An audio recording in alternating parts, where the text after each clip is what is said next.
Para repasar un poquito entonces, en Cremona teníamos unas estructuras reticuladas donde ellos les van a plantear esta cantidad de barras, ¿no? Y las fuerzas que componen este sistema reticulado. Ustedes lo primero que van a tener que hacer es buscar las reacciones que van a equilibrar esas fuerzas, ¿sí? Van a tener que ver si lo resuelven por sumatoria de momentos, seguramente, como resolvían las vigas, y una vez que tengan las reacciones, recién ahí van a poder calcular gráficamente el esfuerzo que toma cada una de las barras de esta estructura reticulada, ¿sí? Por ejemplo, supongamos que tenemos este caso, que les muestro acá, que tiene 3 fuerzas verticales hacia abajo, fuerza 1, fuerza 2, fuerza 3, y me plantean dos apoyos que serían un vínculo fijo y un vínculo móvil, ¿sí? Ahora, si yo tengo 3 fuerzas verticales, las reacciones que seguramente van a aparecer son también reacciones verticales porque no tendríamos ninguna fuerza horizontal para equilibrar. Así que en los dos vínculos vamos a poder suponer reacciones verticales que suponemos que van a ir hacia arriba. Siempre hacemos una suposición de los sentidos de las reacciones en este caso. Suponemos que van a ir hacia arriba para compensar el esfuerzo de fuerza 1, 2 y 3. Entonces, ¿cómo averiguo cuánto toma cada reacción? Por sumatoria de momentos. Me voy a parar en el apoyo A, se va a anular la reacción A, voy a poder averiguar como incógnita RB, ¿sí? Si yo hago una sumatoria de momentos en A, ¿qué pondrían? ¿Se animan a decirme?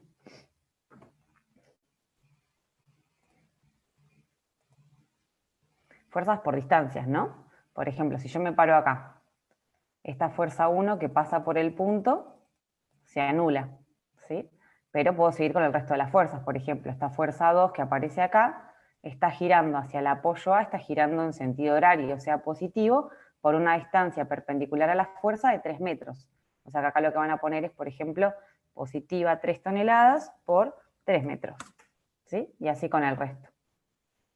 Por ejemplo, tendrían una fuerza de 2 toneladas que también va a girar positiva, pero que tiene una distancia de 6 metros hacia el punto A. O sea que van a poner más 2 toneladas por 6 metros. ¿Bien? Y después tenemos la incógnita, entonces tenemos RB que está girando negativa también por 6 metros.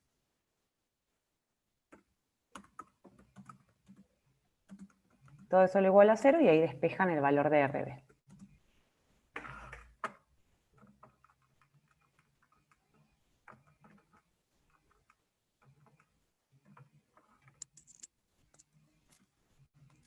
Bien, una vez que averiguan una de las dos reacciones, la otra la pueden sacar directamente por sumatoria de fuerzas, ¿no? Si yo ya tengo acá una reacción B que averiguamos recién, que toma 3,5 toneladas, yo ya puedo saber cuánto necesito para terminar de compensar el esfuerzo que me genera fuerza 1, 2 y 3.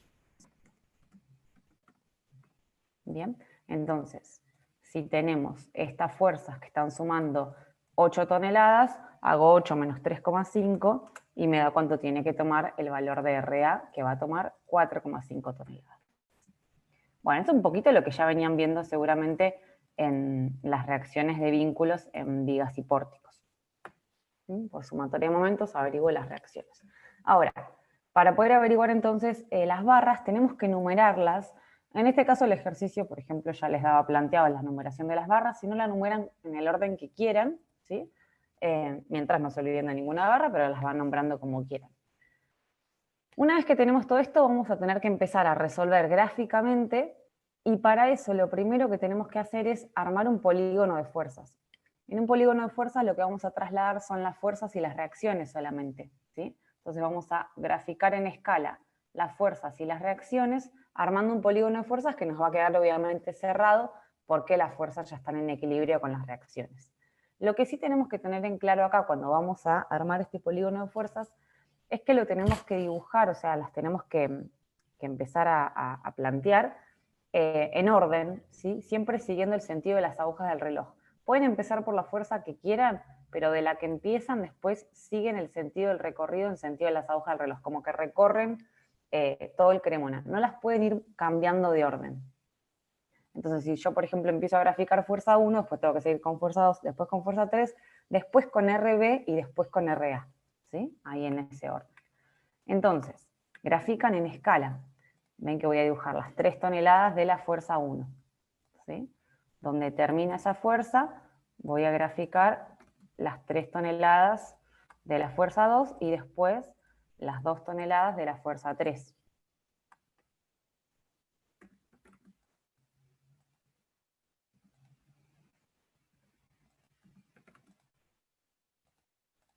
Donde termina la fuerza 3, voy a tener que subir 3,5 toneladas con la reacción B.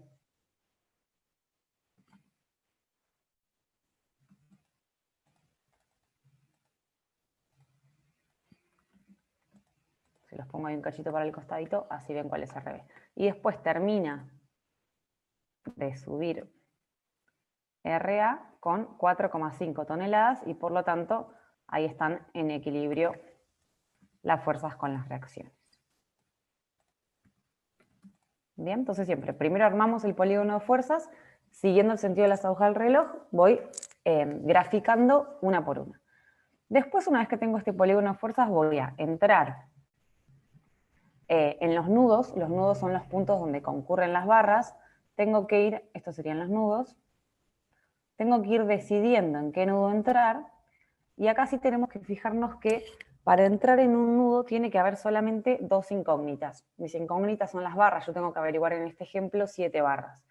Entonces tengo que entrar en un nudo donde encuentre solamente 2 incógnitas. Por ejemplo, voy a poder entrar acá o voy a poder entrar acá. ¿Sí? En los otros nudos tengo más de 2 incógnitas, no los puedo resolver por ahora. Les voy a empezar mostrando este nudo. ¿Sí? Y yo lo que hago siempre es nombrarlos con letras, para que no se confundan con la numeración que tenemos de las barras. Entonces el nudo lo voy a llamar nudo A, por ejemplo. Cuando decido entrar en un nudo que tiene hasta 2 incógnitas, como dijimos, yo quiero averiguar en ese nudo A cuánto toma la barra 6 y cuánto toma la barra 7, lo que tengo que hacer es también, dentro del nudo que elegí, recorrerlo en sentido de las agujas del reloj y dejar siempre las incógnitas para el final. Entonces, por ejemplo, en este nudo voy a tener que empezar por la fuerza 3. Para recorrer en sentido de las agujas del reloj, encontrarme con RB, seguir recorriendo y dejar las incógnitas para el final. Ven que últimas me encuentro barra 7 y barra 6. Eso es importante y esto es un poco la idea de este método, ¿no? Como repetir este criterio en cualquiera de los nudos donde vayamos a entrar. Elijo un nudo que tenga hasta 2 incógnitas, lo recorro en sentido de las agujas del reloj, primero todo lo conocido y dejo las incógnitas para el final. Entonces, como yo decido en este caso empezar por la fuerza 3 y después por RB, tengo que ver en el polígono de fuerzas que armé recién, dónde arranca esa fuerza 3. ¿Sí? Entonces esa fuerza 3 acá la teníamos graficada y empezaba en este punto. ¿Sí? Por lo tanto, ahí va a empezar mi recorrido. Este va a ser mi nudo A, trasladado al polígono de fuerzas, ¿no? Ahí. Bien.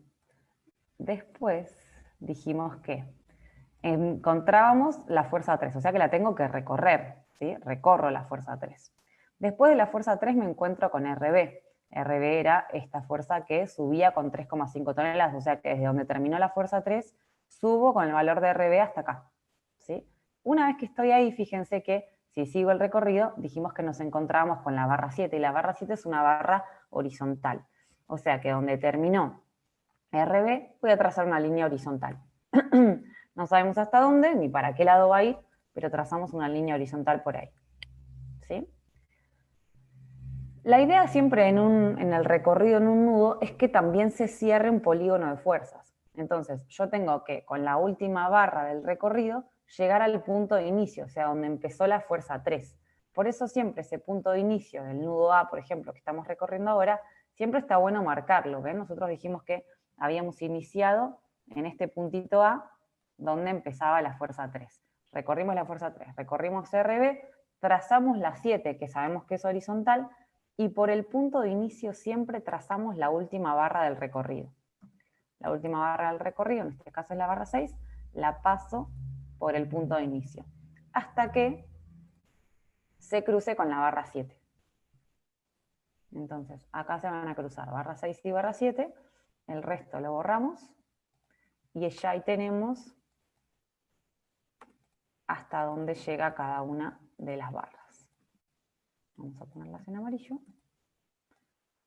Esta va a ser la 7 y esta va a ser la 6. Ahora se las vuelvo a recorrer. Entonces, lo que hicimos fue, bajamos con fuerza 3, sube RD. Ahí nos encontramos con la barra 7 que va a ir para allá, y ahí se va a encontrar con la barra 6 que va a bajar y va a llegar al punto de inicio, por lo tanto va a cerrar el polígono de fuerzas donde empezamos. ¿Me siguen hasta acá? Sí, sí, se Sí, reentiende. sí, perfecto. Sí, perfecto, Sí. claro. Genial.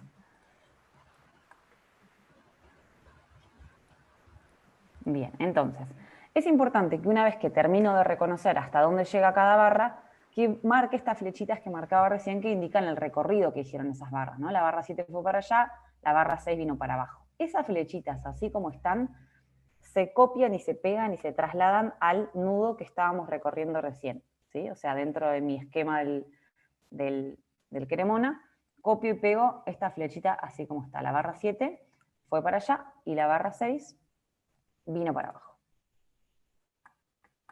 ¿Sí? Siempre pegadito al nudo que estoy recorriendo, traslado esto. ¿Sí? Bueno, por ahí.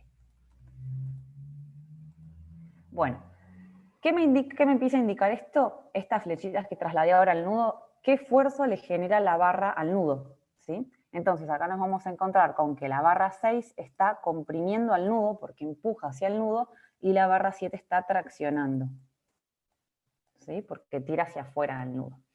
Entonces, en este esquema, digamos, en esta parte del Cremona, donde traslado las flechitas, ahí me fijo si las barras están comprimiendo o traccionando al nudo, ¿sí? Ahí encuentro el esfuerzo.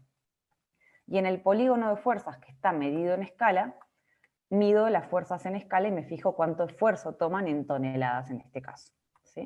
Entonces, por ejemplo, la barra 6 que dijimos que estaba comprimiendo al nudo, la vamos a medir acá, ¿sí? La mido en escala, toma 3,35 toneladas y anoto entonces en compresión que la barra 6 toma 3,35 toneladas.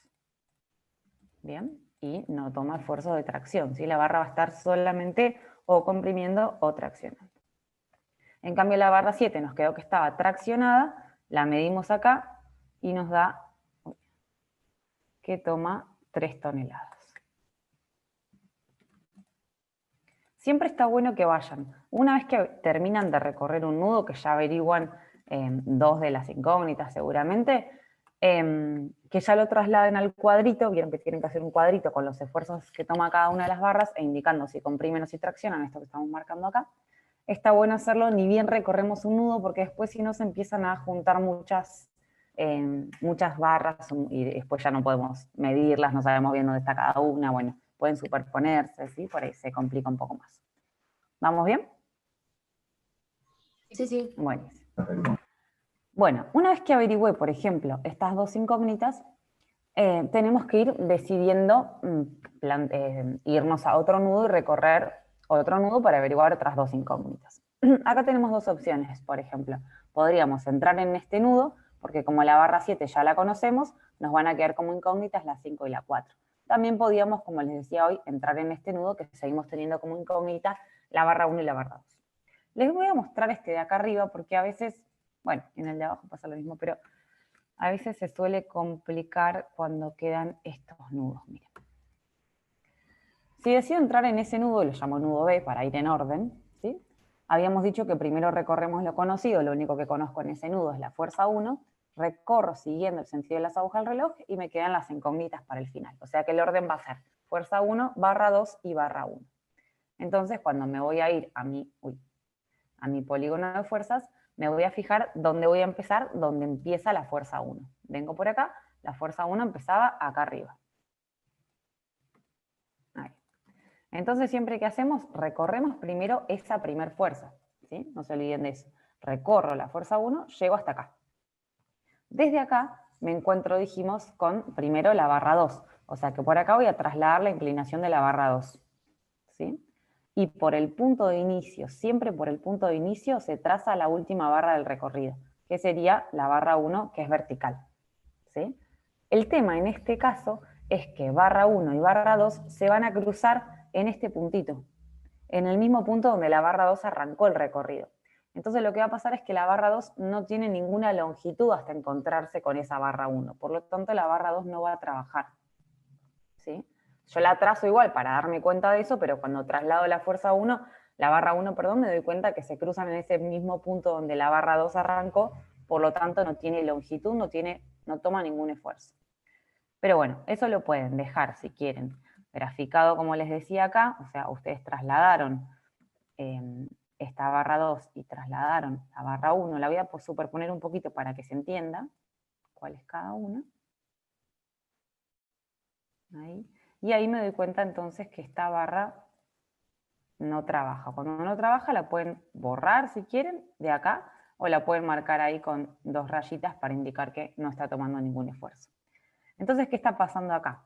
Está bajando la fuerza 1, se encuentra con la barra 2 que no trabaja y sube la barra 1 y llega al punto de inicio. O sea que la barra 1 está yendo para arriba.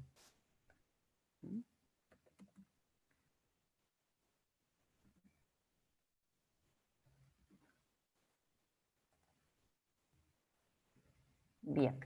Entonces, cuando la barra 2 vemos que no trabaja, lo que hacemos es ponerle 2 rayitas acá. No toma ningún esfuerzo, ni a compresión ni a tracción, y lo mismo acá. Le ponemos ahí que no trabaja.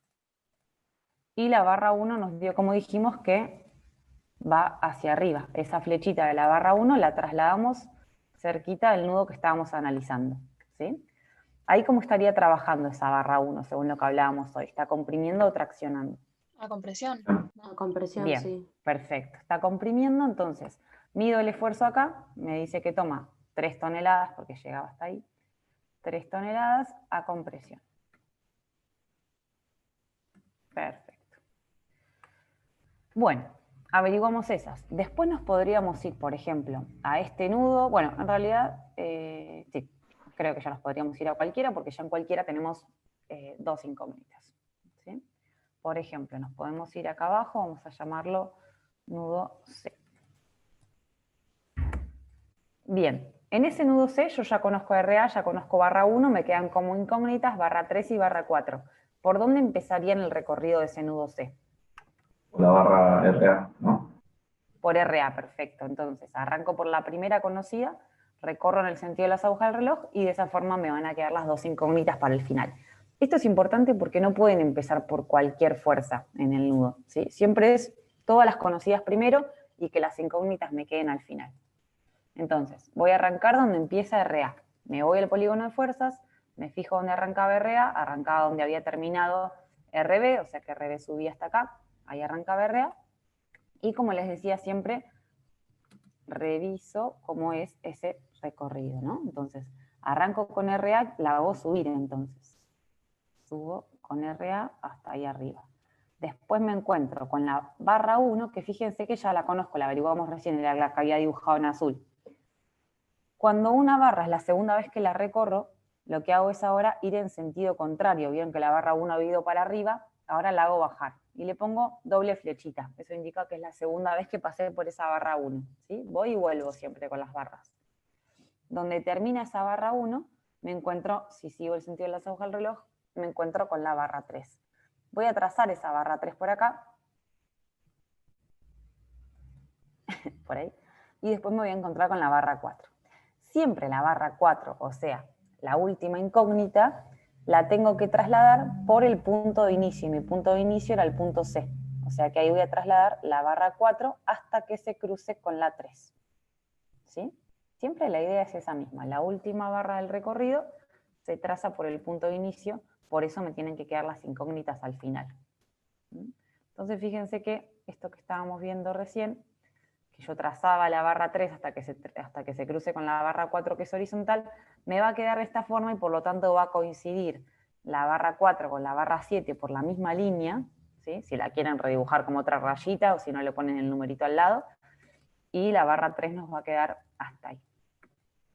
Entonces, si repito el recorrido que hicimos recién, habíamos arrancado acá, subimos con RA, baja la barra 1, baja la barra 3, ¿sí? De esa forma le empiezo a poner las flechitas, y vuelve la barra 4 y llega a nuestro punto de inicio.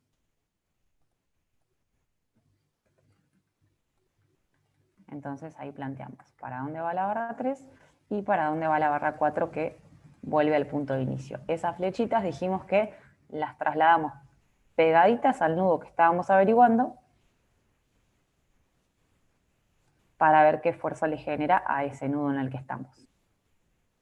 Bien, cuando estamos en esa barra 1, que fue la segunda vez que la recorrimos, vieron que fuimos para abajo, lo que hacemos es marcar 2 flechitas para indicar que ya es la segunda vez que pasamos por esa barra. Siempre las barras las vamos a recorrer 2 veces, porque yo cuando, por ejemplo, ahora me vaya al otro nudo, a la barra 3 que ya la conozco, la voy a volver a recorrer. Y entonces la barra siempre lo que va a generar es el mismo esfuerzo en los 2 nudos. Si a un nudo lo comprime, al otro también lo tiene que comprimir, por eso tiene que ir en sentidos contrarios, ¿sí? Entonces, por ejemplo, si yo ya averiguo una flechita, la otra ya sé cómo va porque va contraria a esa. Bien, averiguamos entonces la 3 y la 4 recién. ¿Cómo trabaja la 3? A conversión también. Bien, ¿y la 4? Atracción. Atracción.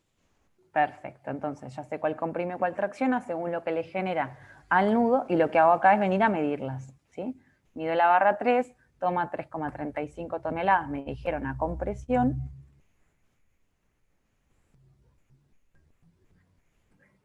Y la barra 4 que tracciona, la medimos, tiene que ser igual a la barra 7, ¿sí? Así que toma 3 toneladas, pero a tracción.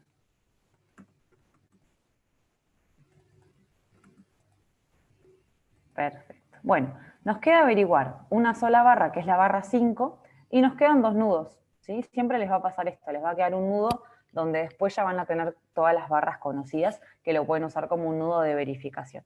Vamos a recorrer este nudo, y lo vamos a llamar nudo C, nudo D, y me dicen ustedes, ¿dónde empezamos? Me queda como única incógnita la barra 5. ¿Dónde empezaría? Desde la fuerza, ¿no? Claro. Antes hay una barra que ya conozco. Por la De 3. la barra 2. Por la barra 3, claro. Miren, la barra 3 ya la conozco, ¿sí? Entonces yo conozco la 3, conozco la 2 que no trabaja, conozco la fuerza 2, conozco la barra 6. O sea, recorrí todas las conocidas y de esa forma me queda como última la única incógnita, ¿sí? Entonces arranco por la barra 3. Cuando voy a arrancar por una barra, porque siempre fíjense que justamente siempre nos tocó empezar por fuerzas o reacciones. Cuando voy a empezar con una barra, lo que tengo que hacer es ver dónde esa barra 3 terminó su recorrido en el punto anterior. Entonces la barra 3 que nosotros habíamos ya calculado en el punto C, había venido para abajo, ¿sí? Entonces yo ahora tengo que empezar donde esa barra terminó, porque la quiero hacer ir en sentido contrario. O sea, ahora quiero subir con esa barra 3. ¿Sí? Entonces voy a empezar ahí y la voy a hacer ir para arriba ahora. La voy a recorrer otra vez, pero en sentido contrario. Por esto que decíamos, ¿no? Que la tenemos que recorrer siempre 2 veces. Como ya había bajado, ahora la tiene que subir. Entonces voy a ir para allá. Pongo así porque me pone cualquier punto. Ahí. Bien, entonces subo con esa barra 3, les vuelvo a mostrar acá, ¿no? Recorro el orden que era este. Ya subí con la barra 3. Me encuentro con la barra 2 que no trabaja, es un puntito que estaba acá, ¿sí? Después de la barra 2 me encuentro con la fuerza 2. La fuerza 2 venía para abajo con 3 toneladas y llegaba hasta acá, ¿sí? Hasta el inicio de la fuerza 3. Entonces la recorro, que ya la conozco. Después me encuentro con la barra 6, que ya la conozco también, pero ahora la voy a hacer ir para arriba, ¿sí? Porque antes se había ido para abajo. Y fíjense lo que pasa con esa barra 6. Esa barra 6 ya llegó a mi punto de inicio. Mi punto de inicio había sido este. Nosotros subimos con la barra 3, nos encontramos con la barra 2 que no trabajaba, bajamos con fuerza 2, subimos con barra 6. Ya llegamos al punto de inicio, por lo tanto, no necesitamos a la barra 5 para cerrarlo. Porque fíjense que si yo llego a trazar una barra vertical por acá, no llego a ningún lado, porque ya estaba en mi punto de inicio, no tengo después con qué volver. Entonces, bueno, a veces cuando la barra no trabaja, por ahí es la situación que uno más dudas le genera, ¿no? Porque si ahora con esta barra, ¿qué hago?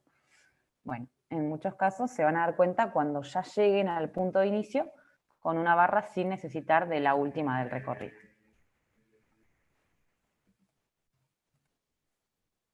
Bueno, entonces como les decía acá, cuando ya conocía todas las barras, bueno, acá me doy cuenta que la 5 no trabaja, las otras ya sé que iban a ir en sentido contrario a lo que teníamos, ¿sí? O sea, la barra 3 si comprimía el nudo de abajo, comprimía el nudo de arriba también, lo mismo la barra 6 comprimía y también comprime acá. Pero le dejan ahí las flechitas marcadas para indicar que ya recorrieron todas, ¿sí? Y en la barra 5 le ponen, como en la barra 2, las 2 rayitas ahí. Si hubiéramos recorrido este último nudo, ¿sí? Por ejemplo, supongamos que lo nombramos y le ponemos nudo E, se van a dar cuenta que esas barras se equilibran entre sí porque eran, supongamos que empiezo con la barra 4, ¿se acuerdan que justo nos habían dado las dos en la misma línea? ¿Sí? Si yo empiezo por la barra 4 que había terminado acá, ese va a ser mi nudo E, recorro la barra 4 en sentido contrario y después vuelvo con la barra 7 en sentido contrario, y ya como la barra 5 no trabajaba, ya se están equilibrando entre sí esas dos barras. ¿Sí? Así que bien, si lo quieren dejar acá, lo dejan como esto que les decía, las flechitas. Ahí. Para indicar que ya pasamos por esas barras. Bueno, ¿cómo venimos con Cremona entonces? ¿Qué les quedó más claro? ¿Qué les parece? ¿Se entendió? ¿Sí? Quería consultarte porque a nosotros, por ejemplo, en el ejercicio nos dieron fuerzas en los dos sentidos, verticales y horizontales. Bien, Ahí era mi problema, más que nada. bien. Bueno, para que te busco algún ejemplo que decís vos.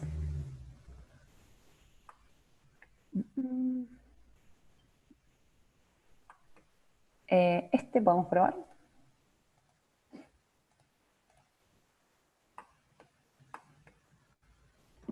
Flor, aprovecho para decir que quedan 3 minutos y volvemos a entrar por el mismo link. Dale, dale, dale. Bueno, en realidad, si querés te muestro, yo por si quieren seguir con la parte de dimensionado, ¿no? Te muestro un poquito lo que tendrías que hacer. Acá lo primero que haces es, como les decía antes, buscar las reacciones, ¿sí? Por sumatoria de momentos, para equilibrar esas fuerzas. El tema es que como te aparece, como decís vos, una fuerza horizontal, en el vínculo fijo vas a tener que plantear también una reacción horizontal para equilibrar esa fuerza horizontal, ¿sí? O sea que vas a tener probablemente acá una fuerza igual y contraria a la fuerza 1 en el vínculo fijo, que es el único que puede tomar fuerzas horizontales, y ya sabes que esa reacción horizontal va a tomar esos 500 kilos, pero en sentido contrario para compensar esa carga. ¿Sí? Las reacciones verticales las vas a sacar por sumatoria de momentos, ¿sí? Vas a hacer sumatoria de momentos en A, y no se olviden de las fuerzas horizontales también, porque en todas las fuerzas que tenés que poner son todas las que tienen distancia perpendicular. Fuerza 1 por la altura, fuerza 2 por 3 metros, fuerza 3 por 6 metros, y RB como incógnita por los 6 metros. Averigua una de las reacciones, la otra la puedes sacar por sumatoria de fuerzas, porque estas dos tienen que equilibrar a estas dos, o hacer la sumatoria de momentos en B. Ahora, en esos casos, lo que te va a empezar a quedar es, en realidad, el sistema es siempre el mismo. El tema es que vos tenés que tener en claro primero dibujar este polígono de fuerzas, como les decía, siguiendo el sentido de las agujas del reloj. Eso es importante también, porque por ahí si no, se te empieza a complicar el orden. Aparte no da el Cremona si no están en orden. Entonces va primero, por ejemplo, la fuerza 1, la horizontal, después la fuerza 2, después la fuerza 3, ¿sí? Después vas a subir con el valor de RB, porque sigo ese sentido de las agujas del reloj, subo con el valor de RB, que no me acuerdo lo que daba, pero daba más grande, ahí, y después seguís con RA, vertical y horizontal. Entonces fíjate que con las dos proyecciones de esta reacción A, cerrás el polígono de fuerzas, que eso siempre es importante, ¿no? Cerrar el polígono para poder empezar a elegir en qué punto pararme y empezar a resolver. Pero después, una vez que planteaste esto, es lo mismo, porque vos después decís, bueno, voy a empezar, no sé, por este nudo, ¿sí? Elijo empezar por ese nudo, entonces primero me encuentro con las dos proyecciones de RA.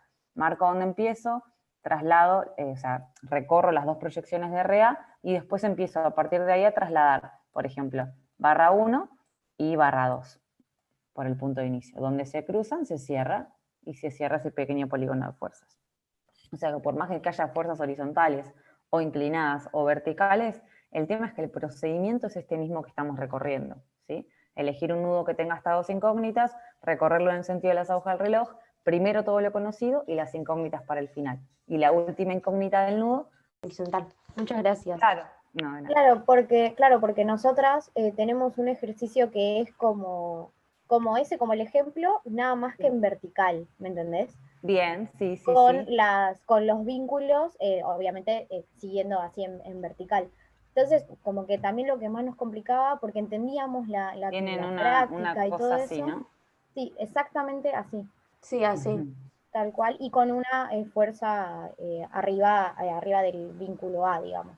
Claro, Ahí. Bien. claro. Perfecto. Bueno, ahí no sé dónde tienen el vínculo fijo, pero ahí es lo importante es ver cuál de los dos es el vínculo fijo, porque ese es el que toma las componentes horizontales. En la Claro, el izquierda de la estaba, me izquierda. parece. Sí, sí. Bien. O sea que tenemos acá. Bien. Esta reacción a horizontal va a ser igual a las dos fuerzas horizontales, ¿sí? A la sumatoria de estas dos fuerzas horizontales. Y las verticales que voy a tener que plantear en las dos van a tener que compensar esta fuerza 1, por ejemplo, ¿sí? Para eso lo que pasa es que yo siempre tengo que hacer una suposición de cómo creo que son esas reacciones. Fíjense que yo RA y RB las supongo que van hacia arriba. Me parece que en este ejercicio hay una que va hacia arriba y otra que va hacia abajo. ¿Mm? Eso se van a dar cuenta cuando hagan la sumatoria de momentos. Ustedes por ahora las tienen que plantear como creen que van, ¿sí? Entonces, cuando hacen la sumatoria de momentos en A, bueno, F1 se anula, les va a quedar F2 por la altura total, F3 por la mitad de la altura, o la altura que tenga hasta acá, menos RB por la distancia esta, y les va a dar un valor de RB. Si RB les da positivo el resultado, quiere decir que estaba bien supuesto el sentido que le dieron. Si les da negativo un resultado, le invierten el sentido, creo que RA les da para abajo, ¿no? Me parece. Nada, el tema es un poco eso, dónde plantear esas incógnitas y cómo hacer la sumatoria de momentos. Pero una vez que tengo eso resuelto y eso verifica bien, se arma el polígono de fuerzas, o sea, lo mismo que estábamos hablando recién, ¿no? Voy a poner, no sé dónde dibujar, fuerza 1, acá, fuerza 1, después sigo con fuerza 2 y fuerza 3, vale. No quiero borrar todo.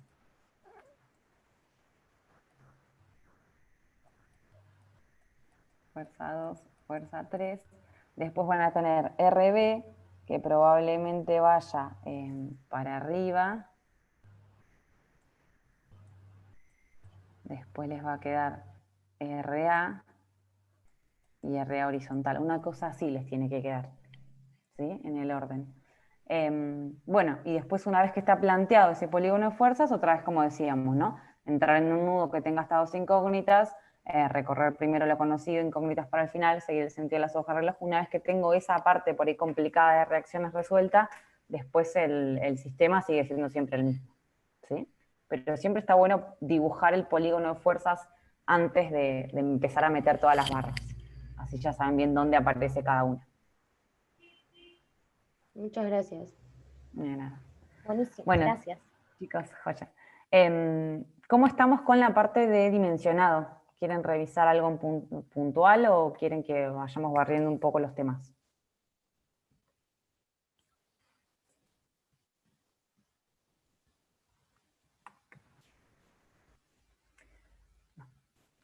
¿Ninguna duda?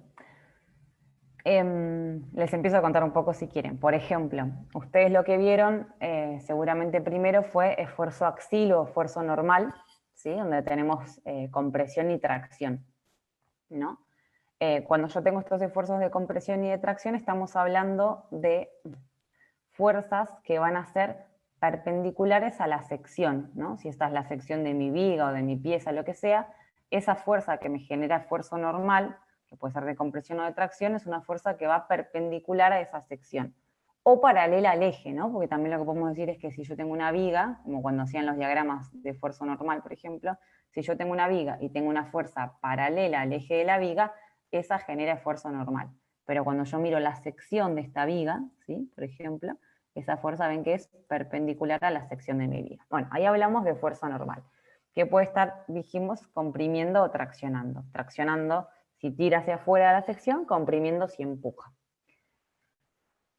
Acá en el esfuerzo normal, vamos a ver, normal o axil, vamos a tener dos fórmulas principales. Una para calcular las tensiones del esfuerzo normal, que sería tensión es igual a esfuerzo normal sobre superficie, superficie es la superficie de la sección donde se genera la carga. Y otra en el caso de que nos pidan calcular el alargamiento, cuánto se estira o cuánto se acorta, puede ser también la pieza que está comprimida o traccionada.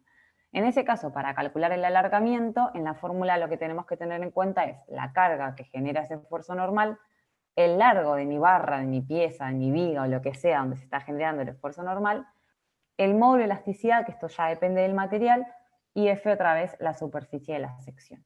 ¿Sí? Y con eso se calcula cuánto se estira o cuánto se acorta esa pieza.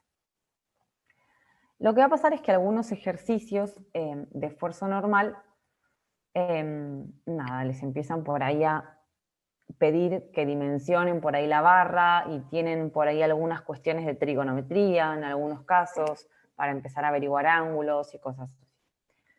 Por ejemplo, hay un ejercicio que creo que es el 11 que tienen ustedes, donde les piden dimensionar un tensor que está acá, que es un tensor que está inclinado, y les ponen, bueno, les dan como dato las luces horizontal y vertical, ¿sí? Pero les dan por dato una fuerza que no es paralela al eje del tensor, o sea, no es perpendicular a su sección, tampoco, no genera esfuerzo normal sobre el tensor, sino que es una fuerza que viene hacia abajo con, bueno, en este caso les planteaban 10 kilonewtons, no sé si todos vienen trabajando con kilonewtons o con kilogramos. Bueno, me plantean, por ejemplo, esa fuerza. Lo primero que yo tengo que ver es, si a mí me piden dimensionar el tensor, necesito una fuerza que sea paralela al eje de ese tensor, o sea, que la fuerza que a mí me va a generar normal en el tensor, esfuerzo normal en el tensor, va a ser una fuerza inclinada que siga la inclinación de ese tensor, ¿sí? Entonces, acá empieza a aparecer en este ejercicio un poco de trigonometría al principio para resolver cómo esa fuerza vertical F se transforma en esta carga N que genera, en este caso, tracción sobre el tensor. Bien. Entonces, para poder esa fuerza trasladarla a esta inclinación, necesito conocer qué ángulo se genera en esta estructura, en esta inclinación que tiene el tensor. Para eso primero usamos trigonometría para buscar con las luces que tenemos que nos da el ejercicio el ángulo, ¿sí? Entonces, si yo conozco estos dos catetos, por ejemplo, puedo sacar por tangente el ángulo de inclinación. Opuesto sobre adyacente es igual a la tangente del ángulo, despejo y me da un ángulo de 35 grados, por ejemplo. También, ya que estamos acá, en trigonometría lo que se puede sacar es por Pitágoras la longitud total de ese tensor como la hipotenusa, ¿no? Como para que ya nos quede ese dato, porque después el ejercicio les pedía verificar un alargamiento. ¿Alguno tuvo que resolver este?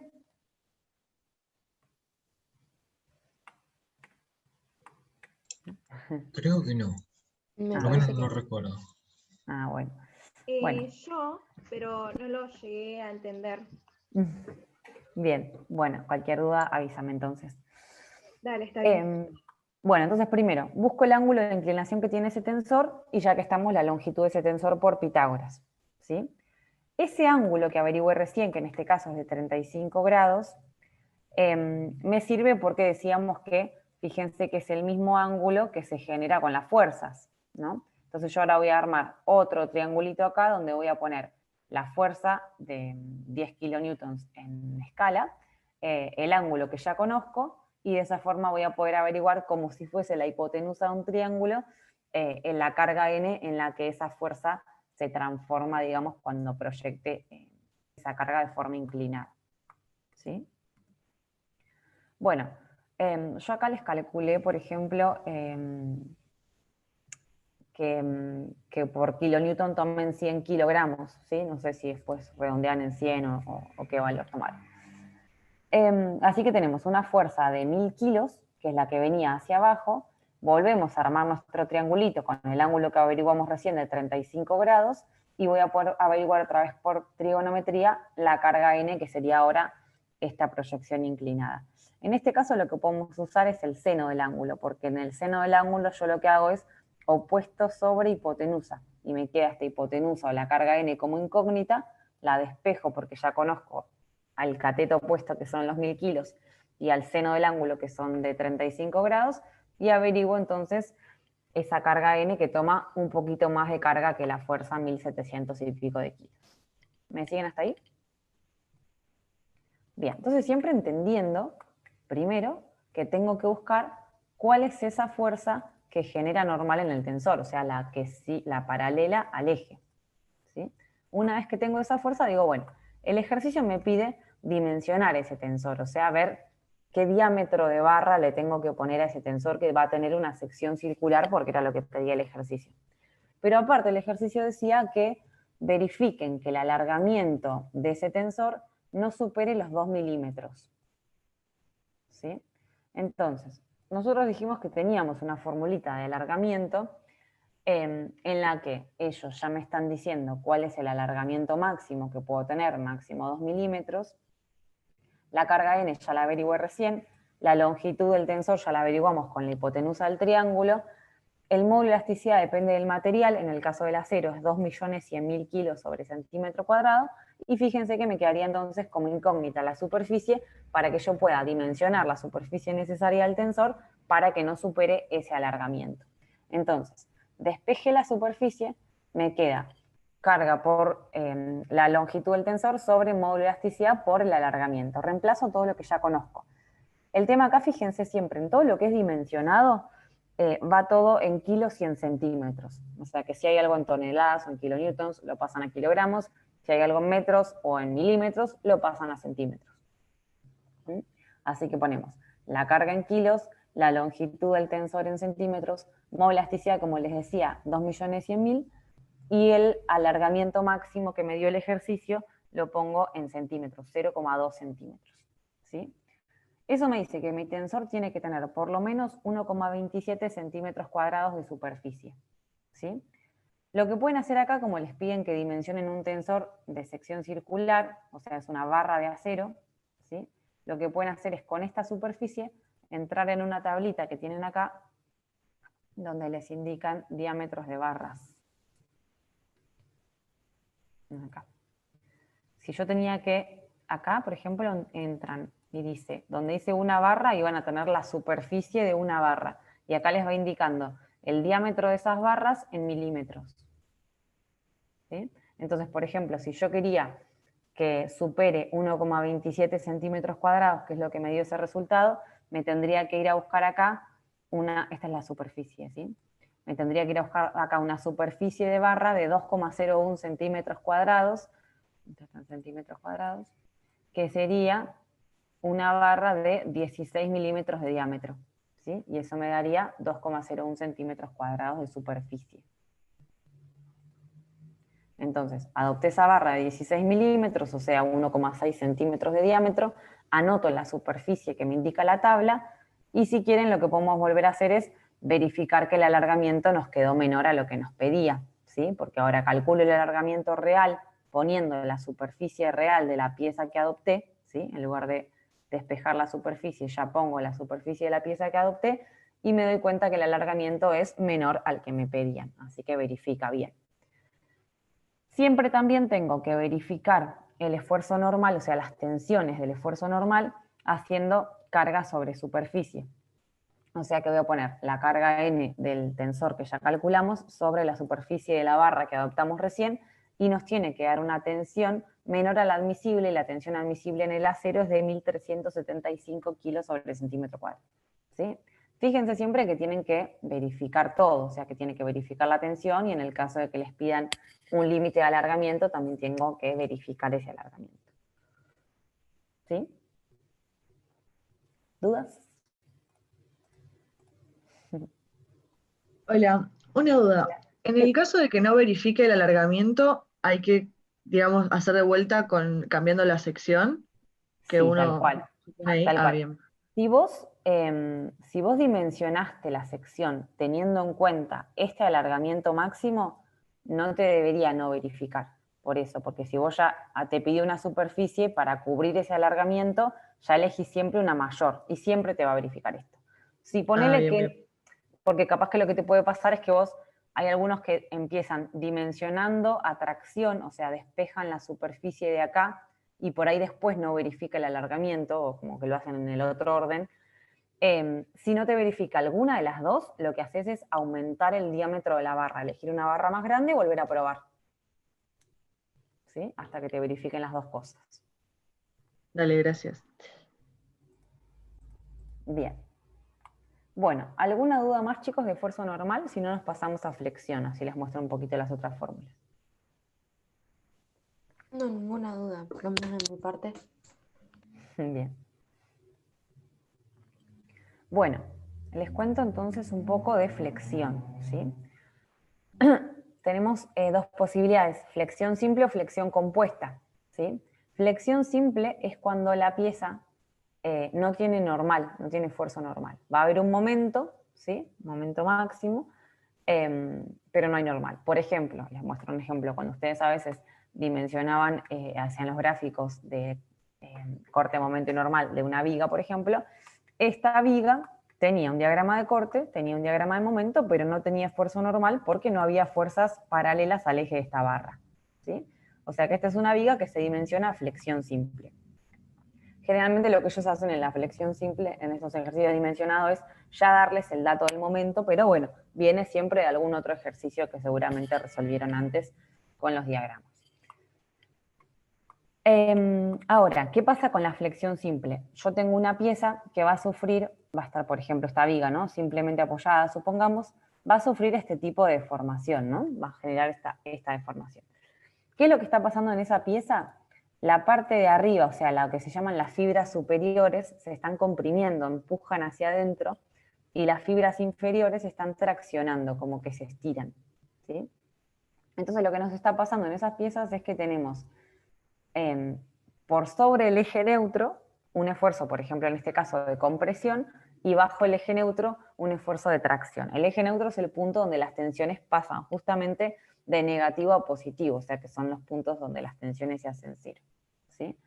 Esto representa entonces el diagrama de las tensiones generadas por esta flexión simple, ¿sí? Donde yo voy a tener que calcular cuánta tensión hay de compresión y cuánta tensión hay de tracción, graficarlo en escala y armar este diagramita doble triangular, que puede ser para una pieza rectangular de madera o para un perfil, por ejemplo, doble T de acero, porque les pueden pedir en cualquiera de los dos materiales. La fórmula con la que vamos a trabajar en la flexión simple va a ser que las tensiones se calculan haciendo el momento máximo sobre el WX, que es un módulo resistente, es un dato de las secciones que adoptemos. O sea, es un dato que, por ejemplo, en un perfil lo podemos encontrar en tabla. Y fíjense que las fórmulas de flexión tienen los dos signos, positivo y negativo, porque tenemos el mismo resultado comprimiendo y traccionando, depende si estamos mirando en la parte superior o en la parte inferior de esa sección. Entonces, ¿qué vamos a tener por dato? Bueno, obviamente el material con el que nos van a decir que dimensionemos, si es acero o si es madera, por lo tanto vamos a conocer las tensiones admisibles. Vamos a trabajar a flexión con una tensión admisible de 1375 para el acero, y vamos a dimensionar entonces, por ejemplo, una viga donde nos van a dar el dato del momento máximo. De ese momento máximo, por ejemplo, si yo venía trabajando en tonelámetros, lo tengo que pasar siempre, como les decía, que esté todo en kilos y en centímetros. O sea, me va a quedar un momento en kilogramos centímetros. Eso es importante siempre, las unidades en la parte del dimensional. Ahora, de esta formulita que decíamos que teníamos de tensión es igual al momento sobre el WX, el módulo resistente, yo ya conozco la tensión admisible del material, conozco el momento máximo que me lo da por dato del ejercicio, y lo que hago es despejar y averiguar qué módulo resistente, o sea, qué WX necesito para que me resista esta pieza a ese momento. Entonces, se despeja el WX, se hace el momento máximo sobre la tensión admisible del material, en este caso el acero 1375, y lo que nos pide acá es cuánto tiene que tener como mínimo el WX de esta pieza, ¿sí? Me pide que por lo menos tenga estos casi 515 centímetros cúbicos. ¿Bien? Con este resultado es con el que se van a ir a la tabla de perfiles doble T, en este caso porque nos pedían materializarlo en acero. Van a la tabla de perfiles doble T y entran en la columnita donde dice WX, ¿sí? Y acá tenemos que entrar y buscar un WX mayor a estos 515 que nos pedía recién. Bien, entramos por acá. Por ejemplo, me tuve que ir a 542 para superar el resultado que me pedía y por lo tanto estamos adoptando un perfil número 28. ¿Sí? Fíjense que acá tienen unidades, o sea que el WX está en centímetros cúbicos. Anotamos ahí que elegimos un perfil número 28. Tengo muchas cosas abiertas. Bueno, si solamente tienen que dimensionar a flexión, van a necesitar solamente el WX. ¿Sí? Ahí yo porque estaba también verificando el corte. Adopto el perfil 28, anoto el WX de tabla. Y lo verifico entonces a flexión simple. ¿Sí? Una vez que ya adopté la pieza, siempre hay que terminar verificando todo. Así como verificamos hoy el esfuerzo normal, también verifico acá en flexión simple la pieza que adopté. Entonces, me vuelvo a la fórmula original y digo que mi tensión va a ser momento sobre WX y que eso me tiene que dar menor a la tensión admisible. Y ya voy a poner acá el WX que levanté de la tabla del perfil número 28. ¿Sí? Voy a hacer momento máximo sobre esos 542, me da mi tensión real, que es menor a la admisible porque es menor a 1375, por lo tanto verifica bien. Cuando nos piden dibujar el diagrama de las tensiones, lo que tenemos que hacer es este esquemita que mostrábamos hoy, donde dibujamos al perfil WT, ¿sí? Marcamos su centro de gravedad, por el centro de gravedad pasa el eje neutro, entonces mi diagrama de tensiones de flexión lo que hago es marcar una línea vertical, en ese punto las tensiones se van a hacer 0, y marco este resultado positivo y negativo, ¿sí? Con los dos signos, el mismo valor, por lo tanto, cuando los cruce pasan el 0 porque tenemos la misma zona comprimida que traccionar. ¿Sí? Y le marcan este resultado arriba y abajo. Este es el diagrama de tensiones a flexión simple. Bien, opciones de lo que puede pasar. En una pieza de acero me pueden pedir, por ejemplo, que en lugar de un perfil lo materialicemos con dos perfiles. ¿Sí? Ahí lo que va a pasar, lo que tendrían que hacer es, cuando despejan el WX, vieron haciendo momento máximo sobre tensión admisible, en lugar de entrar en la tabla con ese resultado que les da, lo dividen por 2 y entran con la mitad del WX, ¿sí? Porque estos 109, por ejemplo, que me dieron acá, es el WX que tienen que tomar los dos perfiles juntos. Entonces, tomo la mitad y entro en tabla con la mitad del WX para elegir un perfil y así de esa forma tener dos perfiles iguales. ¿Sí? Entonces después cuando se verifica la flexión, cuando verifico acá, en WX pongo el WX de los dos, o sea, lo que levanté de la tabla que era de un perfil, lo multiplico por los dos, para que eso me verifique bien. Básicamente es eso, el WX que me da lo divido por 2 para entrar en tabla, pero después lo vuelvo a multiplicar por 2 para verificarlo, porque son los dos perfiles que toman esa carga. Bueno, y otras opciones que tenemos en la flexión simple es que podemos tener una pieza de madera. Las fórmulas son las mismas, ¿sí? Lo que va a pasar en la madera es que probablemente no encuentren las piezas en la tabla. Entonces, teníamos la misma fórmula de flexión, momento máximo sobre WX, supongamos que estamos trabajando con el mismo valor de momento, pero con otro material. En la madera lo más probable es que ellos me tengan que dar la tensión admisible porque varía según el tipo y dureza de madera. Puedo tener 70, 75, 80, 85, 90, depende de si hay maderas más blandas o maderas más duras.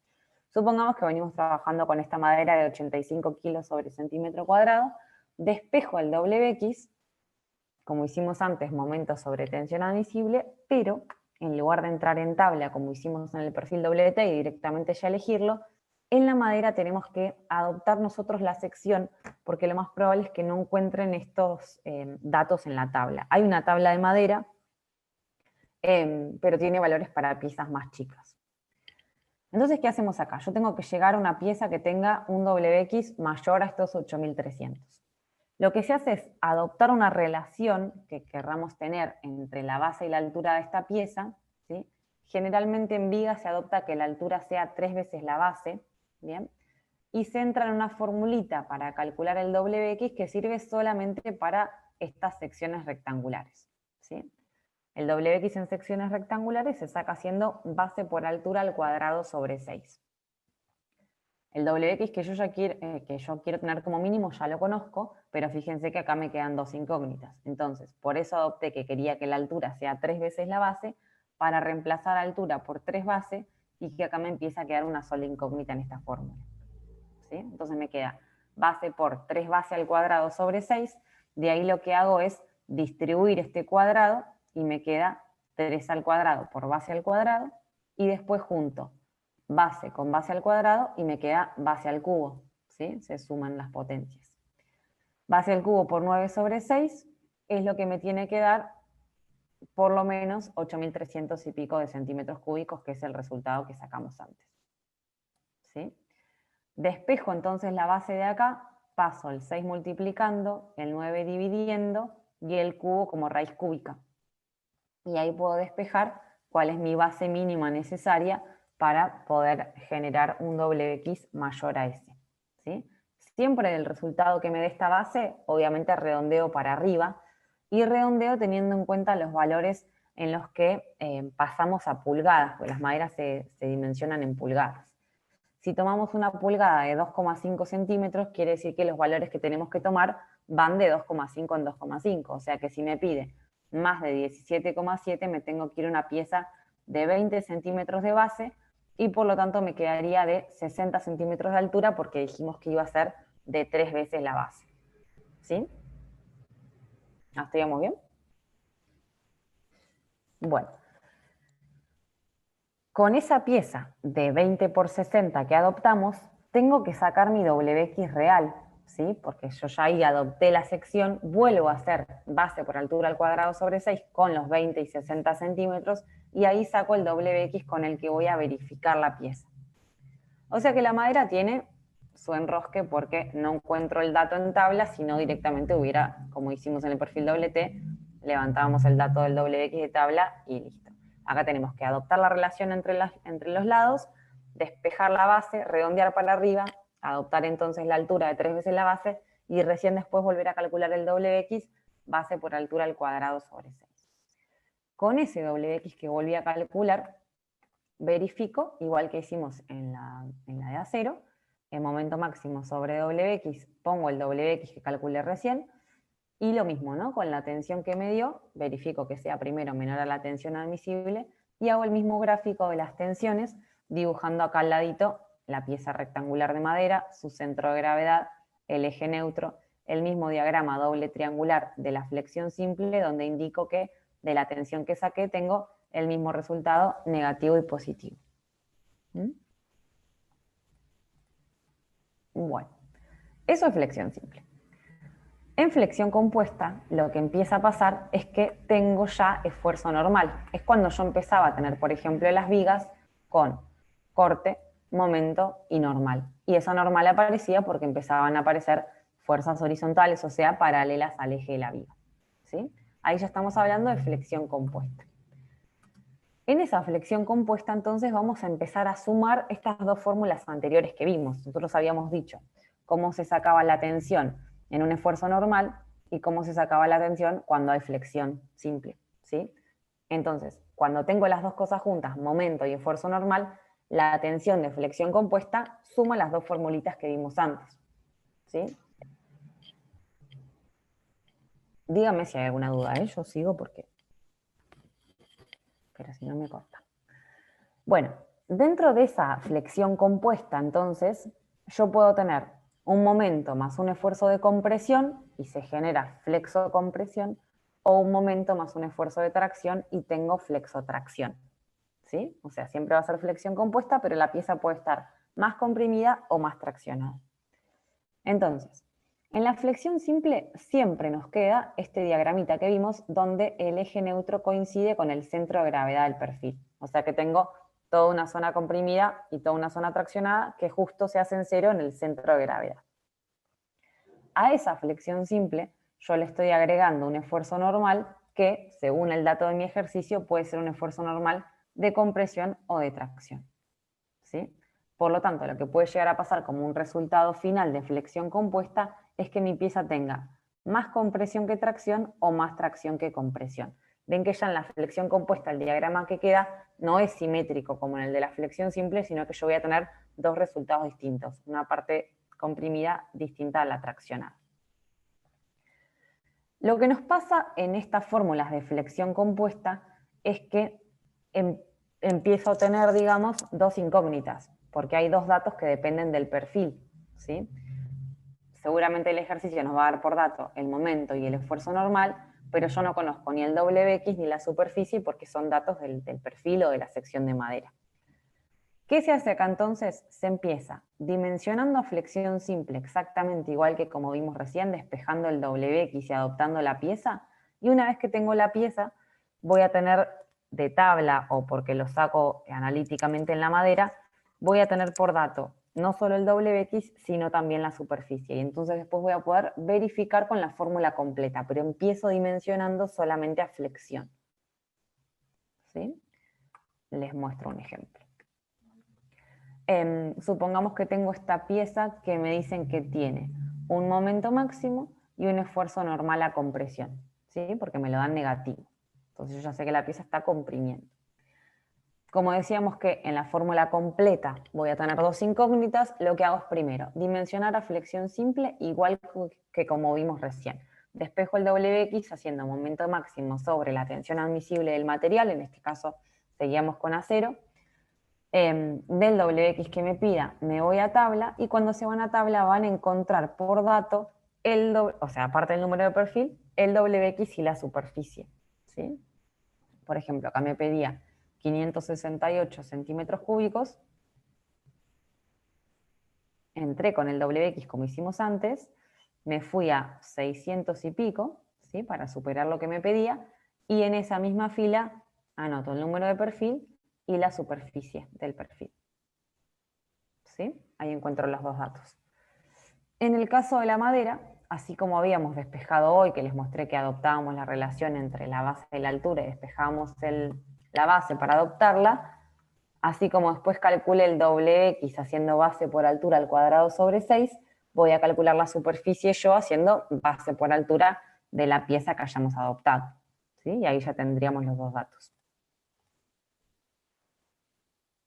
Con ese WX y con esa superficie de tabla ya podemos verificar, pero ya verificamos con la fórmula completa.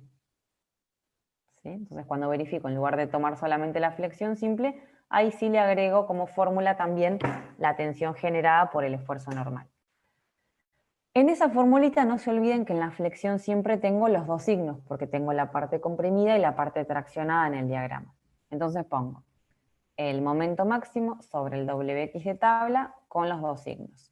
Y después por otra parte tengo el esfuerzo normal con el signo que me haya dado el ejercicio, en este caso estaba comprimiendo, ahí ponemos el esfuerzo normal que da todo el ejercicio y la superficie que salió de tabla recién. Lo que acaban de hacer es calcular las dos tensiones por separado. Se van a fijar qué tensión me genera la flexión simple y qué tensión me genera el esfuerzo normal. ¿Sí? Porque cuando voy a graficar tengo que hacer los tres gráficos, el de la flexión simple, el del esfuerzo normal y el resultado de todo esto que es la flexión compuesta.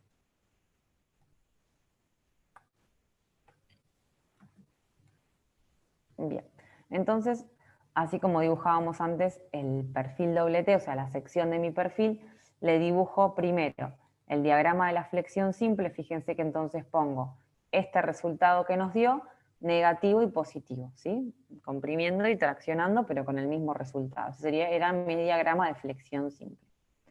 A eso le voy a agregar mi diagrama de esfuerzo normal, que en este caso la tensión generada por este esfuerzo normal es toda negativa, ¿sí? Lo grafico entonces constante, todo negativo con estos menos 30,68 que me dio recién.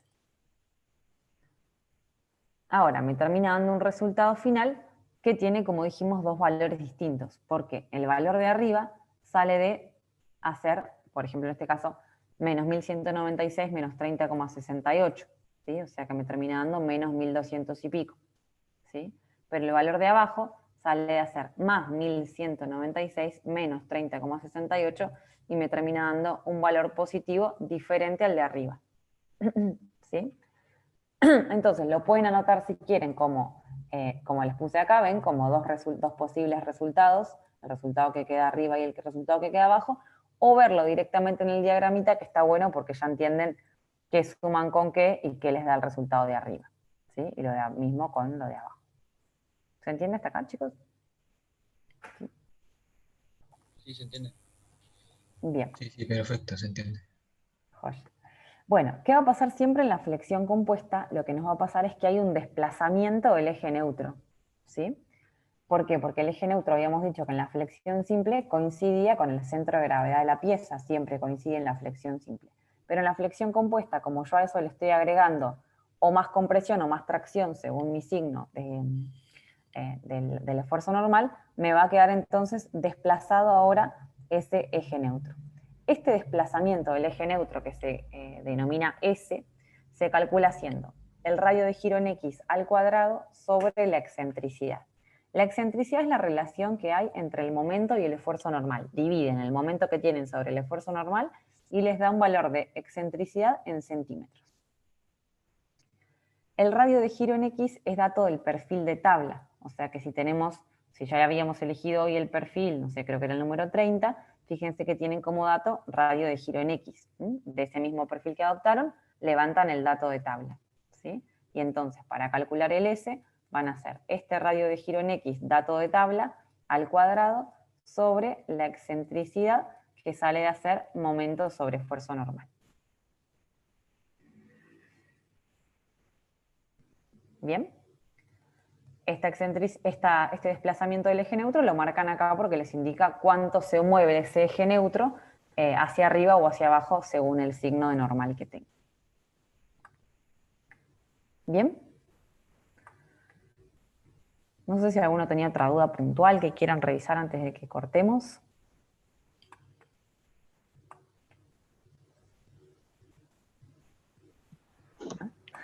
Ahora, ya en 2 minutos a cortar. Esta es la última parte porque ahora en un rato tenemos que hacer el de Estrudo. Que nada, si nadie más tiene alguna pregunta, vamos cerrando.